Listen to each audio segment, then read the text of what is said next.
කොහොමද ගේ වීකෙන්ඩ් එකේ හදපු chicken and mushroom pie එකේ රෙසිපි එක අරන් ආවා. මම unsalted butter ටිකක් දාලා ඒකට චූටිට කපාගත්තු ලුණුයි කැරටුයි දානවා. පොඩ්ඩක් fry වෙද්දි මේකට දානවා අපි හීනියට කපාගත්තු mushroom, ඊට පස්සේ සුදු ලුණු, ඊට පස්සේ පාන් පිටි කප් 3න් එකක්. ඊට පස්සේ මේක හොඳට කලවම් කරලා පාට වෙනස් වෙගෙන ඉඳි මේකට දානවා අපි chicken stock කප් 2ක්. ඒකටම තිකන් ක්‍රීම් කප් භාගයකොත් එකතු කරනවා. මේක හොඳට කලවම් කරන ගමන් මේකට ලුණු ගම්මිරිස් එකතු කරගන්නයි තියෙන්නේ.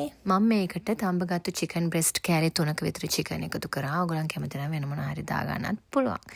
ඊට පස්සේ චූටියට කපාගත්තු පාස්ලි කොළ ටිකකුත් එකතු කරලා හොඳට කලවම් කරගන්නවා. ඊට පස්සේ ඉතින් ওই පොඩි කෑල්ලක් කාලා රහ බලනවා ලුණු එහෙම ඇතිද කියලා. ඔයගොල්ලන්ට දැවිල්ල ඕනේ ආයිට හොඳ තව ටිකක් දැවිල්ල දාගන්න. මම වැඩි දැම්මේ නැහැ. මම මේක හදන්න ගත්තේ කේක් ට්‍රේ එකක්. ඒ නිසා ඒකට මම ෆොයිල් එකක් දාලා ඔයිල් ටිකක් ස්ප්‍රේ කරගත්තා. ඊට පස්සේ ගෙදර පෆ් පේස්ට්‍රි ෂීට්ස් තිබුණු හින්දා මම ඒව තමයි යූස් කරේ. ගෙදර හදුවේ නැහැ.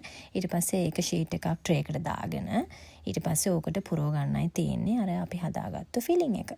ගෙදර කට්ටිය ගොඩක් කෑවොත් කියලා මම ෆිලිං එක වැඩිපුර හදාගත්තා. ඒතර මට තව පයි එකක් හදාගන්න පුළුවන් නේ. මේක මේ විදිහට පුරවගෙන මේකට අනිත් පේස්ට්‍රි ෂීට් එකක් දාලා වහගන්නයි තියෙන්නේ. හැබැයි වහද්දි පොඩ්ඩක් අර ඇතුළට නැවෙන විදිහට ෆිලිං එක එළියට එන්නේ නැති වෙන විදිහට සීල් කරගන්න ඕනේ.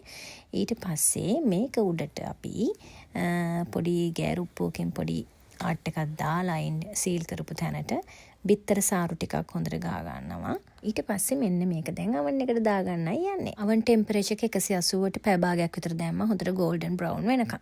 ඉතින් අපි මේක කපලා කාලා රස බලන වෙලාව. මේක මාරම රසයි. රෑ කෑමකට කවුරු හරි එන වෙලාවකට උනත් හදන්න පුළුවන්. ඔයාලත් මේක හැදුවොත් අනිවාර්යෙන් මට ෆොටෝ එකක් දාන්න. මේ වීඩියෝ එකට කැමති නම් ලයික් එකක් දාලා කමෙන්ට් එකක් දාගෙන යන්න.